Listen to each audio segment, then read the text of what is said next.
Hire ఎడ్యుకేషన్లో చదువుతున్న పిల్లలకు ఉపయోగపడేది. సో వాళ్ళందరికీ అర్థం కాలేదు. హైయర్ ఎడ్యుకేషన్లో చదివే దానిలో ఆ డబ్బులంతా జగన్మోహన్ రెడ్డి ఫీజుల రూపం ద్వారా మన అమ్మద అకౌంట్లోకి వేస్తున్నాడు అనే విషయాన్ని గుర్తించలేకపోయి ఉండొచ్చు, ముఖ్యంగా దీనిలో యువతకు చూస్తే. అదేవిధంగా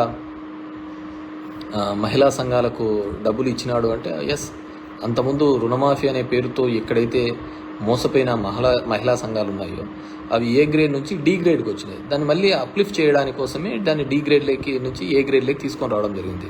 98% రీపేమెంట్ అంతా మనమే చేసినాం కాబట్టి మొత్తం అంతా తీసుకొని రావడం జరిగింది. ఈ విధంగా బ్యాంకింగ్ సిస్టమ్ కావచ్చు, ప్యారలల్గా కావచ్చు, ఒక వ్యవస్థ ఇప్పుడు ఆటోలనే కావచ్చు, అదేవిధంగా నాయ బ్రాహ్మణ్స్ కావచ్చు, ఇవన్నీ వ్యవస్థలు ఎక్కడ ఊరికి వెళ్ళారు. ఈ కుల వృత్తులు ఇవన్నిటినీ కూడా ముందుకు తీసుకోపోవడానికి అంతరించిపోతున్న దానికి ఇప్పుడు నేతన్న నేస్తం కావచ్చు, ఇవన్నీ కూడా అంతరించిపోతున్న ఒక వృత్తిని బతికించడం కోసం చేసిన ఒక ప్రయత్నం అంతే.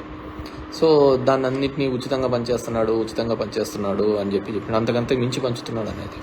అదేవిధంగా ఉద్యోగ కల్పనలో కూడా ఇప్పుడు అందరూ శ్వేతపత్రాలు అందరూ రిలీజ్ చేస్తున్నారు అనమాట. ఎన్ని ఉద్యోగాలు ఇచ్చినారు, ఏమి ఇచ్చినారు అని. అది వాళ్ళ టెన్యూర్లో 14 to 19 ఎన్ని ఇచ్చినారని చెప్పినా కూడా బాగుండేది అనమాట. ఇప్పుడైతే ఒక ప్యారలల్ వ్యవస్థ, అది జగన్మోహన్ రెడ్డి ఉన్నా లేకున్నా, అది ఇంకొక 100 సంవత్సరాలైనా కానీ ఆ సచివాలయ వ్యవస్థ, ఆ సచివాలయాలు అనేది జగన్మోహన్ రెడ్డి గారు ఏర్పాటు చేసినది అవి జీవితకాలం ఉండే సిస్టమ్. సో దానిలో ఏ విధంగా సబ్సిక్వెంట్ గవర్నమెంట్స్ వాడుకుంటాయి లేదు అనేది వాళ్ళ ఇష్టం. సో అది we have to check. So ఇలా వివిధ కారణాల వల్ల అన్నీ ఉన్నాయి. అండ్ ముఖ్యంగా ఓట్స్కి సంబంధించి 49 లక్షల ఓట్లు కేవలం మన ఏపీలో ఆ ఫిగర్ మ్యాచ్ కాలేదు పార్లమెంట్ ఎలక్షన్స్లో అనేది కొన్ని సంస్థలు చేసుకున్న వాటి ద్వారా రావడం జరిగింది. 79 సీట్లు దేశవ్యాప్తంగా ఈ విధంగా అవకతవకలు జరిగినాయని కూడా జరగడం జరిగింది అన్నమాట. సో దాని మీద పూర్తిగా కూడా ఒక ఎంక్వైరీ జరగడమో లేకుంటే ఇంకో పద్ధతి ద్వారా వస్తేనే తప్ప వాటిని మనము కరెక్ట్గా చెప్పలేము. ఎవరో చెప్తున్నారు ప్రజలు ఆశపడి మోసపోయినారట. మనిషిని బతికిచ్చేదే ఆశ. సో ఆ ఆశ పడ్డంలో తప్పు లేదు. అది నెరవేరుస్తారా లేదా అనేది తర్వాత ఇట్స్ వాళ్ళ ఇదన్నమాట. We have to see. పాపం ముఖ్యంగా రాయలసీమ ప్రాంతంలో అయితే వర్షాలు లేక రైతులు ఇబ్బంది పడుతున్నారు, పనులు లేక ఇబ్బంది పడుతున్నారు. చాలా ఇబ్బందికరమైన పరిస్థితులు ఉంది. ఎందుకంటే కొన్ని గ్రామాలలో తాగునీళ్ళకు కూడా ఇబ్బంది కలిగే, ఎందుకంటే వాటర్ టేబుల్ పడిపోతుంది, వాటర్ టేబుల్ బాగా డౌన్ఫాల్ అవుతుంది.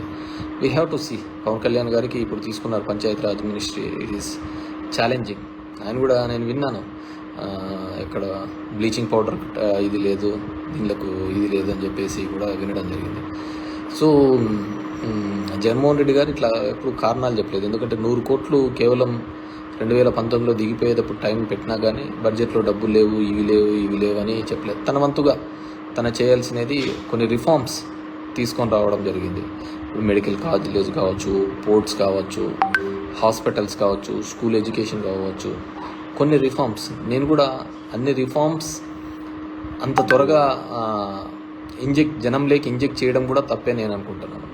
వీ హ్యావ్ టు ఆ ఫ్లోలో పోతుండాలి. జనాలకి ఏది అనుకుంటారో దాని ఫ్లోలో పోతుండాలి. కానీ వాళ్ళని కొత్తగా మనం నేర్పించాలనే ఒక ప్రయత్నం చేస్తా అంటేనే పెద్ద తప్పు. దానికి బేసిక్ పెద్ద ఉదాహరణ నేనే అనమాట. నాదే లైవ్ ఎగ్జాంపుల్. ఎందుకు నేను లైవ్ ఎగ్జాంపుల్ అంటే, ఇప్పుడు పబ్లిక్ రిప్రజెంటేటివ్స్ జనం దగ్గరికి పోరు, జనంతో మాట్లాడరు.